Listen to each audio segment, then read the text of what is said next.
Nous sommes mardi 22 décembre 2020. Bonjour, bonsoir, chers fidèles de la télévision Renaissance, et bienvenue dans ce journal dont voici les principaux titres. Plus d'un continue à envoyer des messages de condoléances à la famille de feu président Pierre Buyoya. Vous suivrez dans ce journal la réaction d'un homme politique sur le silence du pouvoir burundais depuis la mort du major Pierre Buyoya.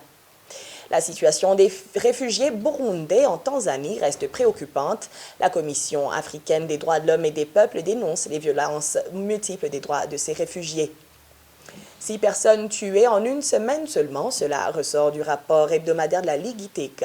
Bienvenue dans le développement de ce journal. Encore une fois, bienvenue. C'était un homme extrêmement humble qui a accepté de s'asseoir avec tout le monde, même avec des jeunes. Il s'agit de feu Pierre Buyoya. Le témoignage est de Teddy Mazina, activiste des droits de l'homme, qui alors jeune a été reçu par Buyoya. Celui-ci l'a encouragé dans son combat pour les droits de l'homme. Voici Teddy Mazina. Je voudrais saluer l'homme simple, l'homme qui ne s'est, en tout cas en face de moi, jamais comporté comme le grand président, craint ou honni par certains, mais c'était un homme très simple, accueillant, modeste et discret. Je voudrais aussi dire les circonstances dans lesquelles je l'ai rencontré. C'est à l'époque où le Bujumbura était complètement déchiré, en pleine crise, après la mort de Ndadaye et 95, avant mon premier exil, qui est daté de juin, juste avant les massacres de l'université. C'est là où je suis parti. Buyoya m'a convoqué, entre guillemets, dans sa fondation, et je me suis retrouvé assis à côté d'un homme que j'estimais inaccessible, mais qui était tout à fait, qui avait beaucoup d'humilité, beaucoup de simplicité, qui m'a accueilli ou avec qui j'ai échangé sans qu'il ne se demande si je venais de telle famille ou de sa région ou de tel point. C'est un homme qui m'a encouragé dans mes premières années de militantisme pour les droits humains en disant que le travail pour la paix, je devais le faire, en tout cas en me disant voilà, continuer, en m'encourageant. Nous l'avons revu avec beaucoup d'autres camarades qui étaient de toutes les ethnies à l'époque, au moment où le pays était totalement déchiré. Occupé par des hordes en tout cas, le pays avait connu des massacres à très grande échelle dans toutes les campagnes après la mort de Ndadaye, en tout cas dans certaines régions, mais aussi une chasse à l'homme, des lynchages odieux, inacceptables qui se passaient à Bujumbura. Nous étions les premiers à les dénoncer et seul le président Buyoya a eu le courage, lui, de nous appeler, de nous soutenir, alors que beaucoup de politiciens, qu'ils soient Hutus ou Tutsis actuels, n'avaient pas le courage de se prononcer contre ce qui se passait à ce moment-là. Du lynchage, du crime, des crimes de l'ordre de crime contre l'humanité qui se passait, seul Buyoya avait le courage à l'époque de le faire. Donc moi, je tenais à témoigner personnellement. Je n'étais personne, je n'existais pas, je n'étais pas reconnu comme militant, il n'y avait pas de société civile, mais Buyoya et sa fondation avaient pris position et se permettaient de nous inviter et de dire « Ok, faites vos discours ». Cela nous a créé des ennemis. Il a été à nos côtés quand certains d'entre nous ont été en danger pour être évacués, pour trouver les contacts, pour que certains puissent partir dans tel ou tel autre pays. On a été nombreux à quitter le territoire. Certains se reconnaîtront quand ils écouteront ceci. Mais je tenais à dire que le courage, la dignité, la simplicité du président et la discrétion, des choses dont il n'a jamais parlé, et à saluer aujourd'hui où le Burundi perd un grand homme. Teddy Mazina poursuit en saluant un homme qui a pris le risque de se faire haïr par ceux qui étaient censés être des siens, un risque par des actes qui ne visaient qu'une chose, la cohésion sociale et l'unité nationale. Pour Teddy Mazina, même si Pierre Buyoya n'a pas tout réussi, au moins il faut lui reconnaître la bravoure d'avoir essayé. Moi, je voudrais rappeler le contexte de sa prise de pouvoir. Je voudrais dire que le terme putschiste qui est devenu une insulte ne doit pas l'être. Dans les années 80, Sankara a fait un putsch, Buyoya a fait un putsch, Djalou Rawlings a fait un putsch, ATT a fait un putsch au Mali, et ce sont des gens qui ont quitté le pouvoir, parfois tués, parfois qui ont cédé le pouvoir à des nouvelles démocraties. Le sommet de la Baule est venu longtemps après. Donc je voudrais dire que cette insulte-là, il faudrait peut-être arrêter de l'utiliser à tout va. C'était un contexte où il fallait faire quitter le pouvoir le président Bagaza, qui était devenu un président parano, avec des tonnes de gens en prison, où les Hutus n'avaient même pas le droit d'aller à l'école, presque pas le droit de passer l'examen national. Ce sont des choses que Buyoya a arrêtées.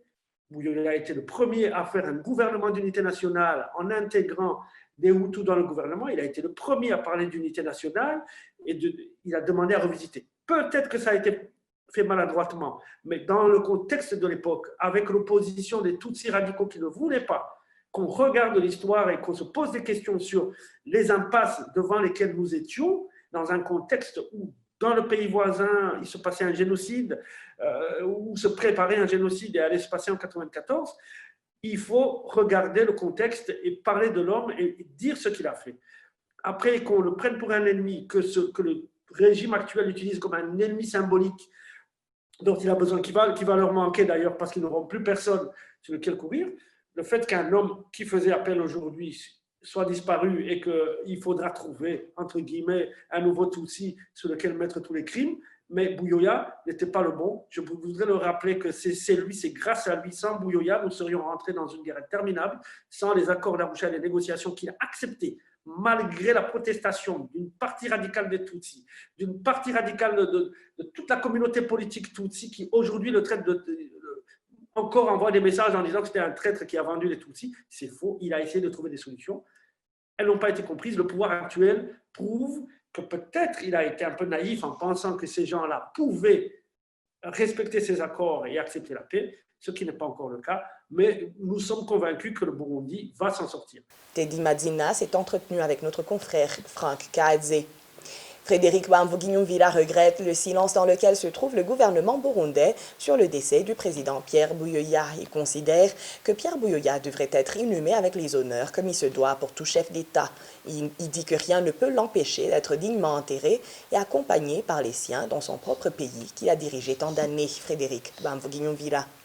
On n'a pas encore compris. Nos gouvernants n'ont pas encore pu élever l'esprit jusqu'à comprendre la gestion des affaires de l'État et la gestion des affaires des individus. Le président Buyoya n'était pas un simple personnalité, c'était un homme politique qui vient de décéder. Et par conséquent, pour autant qu'il a géré le pays, c'est normal, il devrait avoir justement ses hommages. Il ne doit pas être traité comme un simple citoyen. Et que nous entendions dans la rue des audios, des vidéos où on essaie de se justifier et on ne sait pas qui fait ces audios, ces vidéos, mais on peut comprendre que le gouvernement quand même devrait se dissocier, de se distancier de telles vidéos et s'exprimer comme une autorité. Le président de la République, il est au pouvoir aujourd'hui. Il ne restera pas chef de l'État. Il quittera vivant ou mort. Mais dans ces conditions, il aura besoin quand même d'être honoré comme quelqu'un qui a été chef de l'État. Donc, s'il a besoin d'être honoré, il faut qu'il honore les autres. Sinon, on risque de comprendre que ce serait une poids de mesure, Donc, ça ne peut pas continuer à se faire comme cela. Nous avons besoin d'entendre sa voix par rapport à cette question.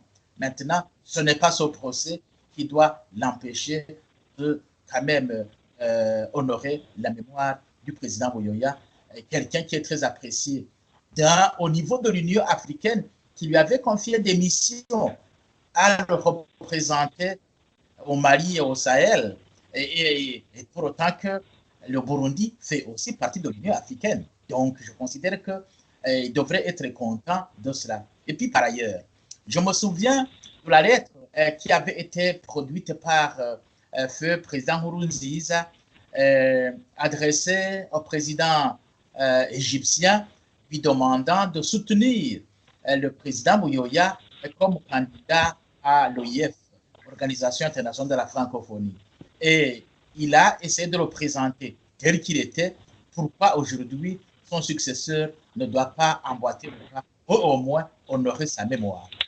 Page droits de l'homme pour poursuivre notre journal. Au moins 6 personnes ont été tuées, dont 3 corps retrouvés sans vie de part et d'autre. Ces corps étaient de 2 femmes et un enfant, comme l'indique Ancher Nikoyagidze, président de la Ligue ITK. Ces chiffres figurent dans le rapport hebdomadaire de la Ligue ITK. Ancher Nikoyagidze se réjouit néanmoins de voir le gouvernement commencer la traque des personnes faisant du commerce frauduleux.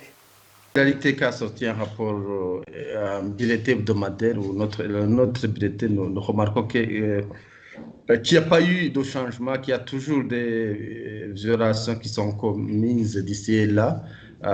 Cette semaine, la LIGITEC a pu documenter 6 personnes tuées, dont 3 cadavres ont été retrouvés d'ici et là.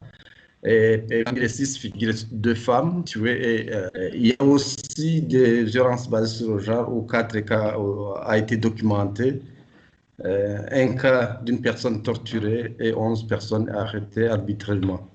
Dans le BDT, on revient aussi sur les jugements flagrants où un procès flagrant a été fait. Il y a aussi des arrestations donc, des personnes qui font le commerce frauduleux. Et en réalité, quand on encourage le fait que le gouvernement commence vraiment à traquer des personnes qui font du commerce frauduleux, surtout que donc, on voit que les commerçants ne sont pas pris aux mêmes conditions. C'est pourquoi nous encourageons que cette initiative continue et s'étende surtout dans tous les domaines pour que les commerçants soient pris dans les mêmes conditions. En chair, Nicoya Guidze, le président de la LIGITEC. La rapporteuse spéciale sur les réfugiés, les demandeurs d'asile, les déplacés internes et les migrants en Afrique de la Commission africaine des droits de l'homme et des peuples, l'honorable commissaire Maya Salifadel, est préoccupée par la situation des réfugiés burundais en Tanzanie. Dans un communiqué de presse sorti la semaine dernière, elle dénonce le non-respect des droits fondamentaux tels que l'accès aux droits d'asile et le principe de refoulement. Le contenu de ce communiqué avec Winnie Nkurunziza.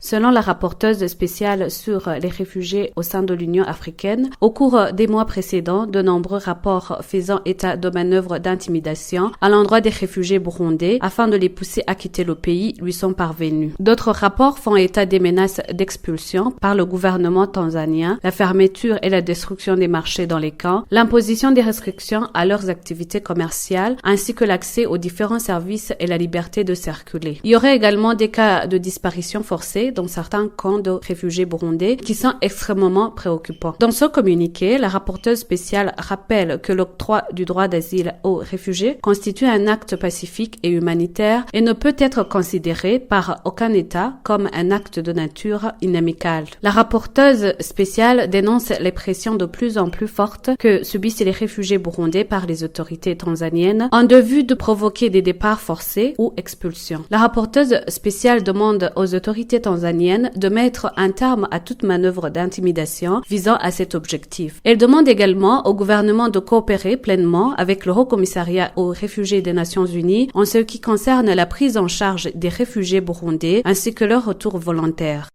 Et toujours en Tanzanie, le gouvernement de la Tanzanie devrait être traduit en justice pour les crimes commis envers les réfugiés burundais vivant sur son sol. C'est le cri d'alarme de la coalition burundaise des défenseurs des droits humains vivant dans les camps des réfugiés. Léopold Sharangabo, vice-président de la CBDH Vicar, demande à l'Union africaine de suivre de près la situation des réfugiés burundais vivant en Tanzanie. Ce que nous demandons à l'Union africaine n'est qu'autre que de traduire la Tanzanie devant les juridictions compétentes pour que la Tanzanie puisse répondre à ces actes ignobles. Cette commission peut saisir la Cour africaine des droits de l'homme car l'Union africaine est au courant de ce qui se passe en Tanzanie et elle est au courant que les réfugiés burundais en Tanzanie sont en danger suite à la Tanzanie qui ne respecte pas les conventions signées et ratifiées en rapport avec les réfugiés. Car l'Union africaine est aussi au courant que le HCR est déjà dépassé. Et d'ailleurs, en octobre 2019, le HCR a déclaré son impuissance devant cette question. Donc, l'Union africaine ne reste que saisir la justice si elle veut réellement que les réfugiés burundais soient en paix, si elle veut réellement que les réfugiés burundais vivent en sécurité. Nous demandons aux autres organisations de continuer à rendre public des rapports sur ces violations et aussi d'être debout pour accompagner les réfugiés burundais qui sont maintenant en danger dans le pays hôte et aussi continuer à réclamer la justice pour ces Burundais qui sont en danger dans les camps de réfugiés se trouvant en Tanzanie. Léopold Charangabo, le vice-président de la CBDH Vicar.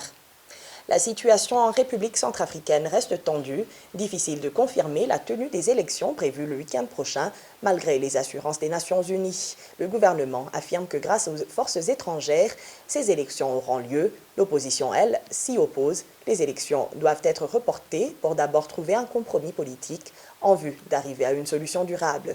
Révérien Badik Kamri. Depuis ces derniers jours, des combats acharnés se sont accentués à plus de 100 km de Bangui et bien dans d'autres milieux, excepté la capitale qui est jusqu'à maintenant calme. Le président Faustin Archange Touadéra rassure toujours que le scrutin prévu ce week-end devra avoir lieu. Son gouvernement compte largement sur les troupes étrangères, entre autres des centaines de militaires russes qui ont débarqué à Bangui. Cependant, la diplomatie russe demande ce déploiement qui donne espoir à Bangui quant aux élections de ce week-end. Des sources à Bangui confirment par contre le débarquement des centaines de militaires rwandais pour renforcer les forces déjà existantes en Centrafrique depuis des années et pour ensuite sécuriser le pays. Le déploiement est en réponse au ciblage du contingent des forces de défense du Rwanda sous la force de maintien de la paix de l'ONU par les rebelles soutenus par l'ancien président François Bozizé, selon un communiqué officiel du gouvernement centrafricain. Les groupes armés aujourd'hui confirment leur objectif de contrôler les grands axes malgré les assurances de l'ONU que la situation est redevenue calme dans plusieurs localités. L'opposition reste sur son camp. Il faut que les élections soient reportées et s'engage de saboter la campagne électorale jusqu'à ce que le gouvernement accepte de reporter le rendez-vous électoral. Révérien Badik Kamri. Et pour clore notre journal, les 4 journalistes du groupe de presse Iwachu totalisent aujourd'hui 428 jours d'incarcération. La cour d'appel de Nahangwa a décidé de leur maintien en prison vendredi 5 juin. Ils ont été condamnés le 30 janvier à 2 ans et demi de prison et une amende d'1 million chacun par le tribunal de grande instance de Bubanza. Christine Kamikazi, Agnès Ndiroussa, Terence Mozenze et Jida Lelimana ont été arrêtés à Musigati le 22 octobre de l'an dernier et sont accusés de tentative d'atteinte à la sécurité intérieure de l'État. Et voilà, fin de ce journal. Merci à toute l'équipe de production et à vous tous qui l'avez suivi. Au revoir.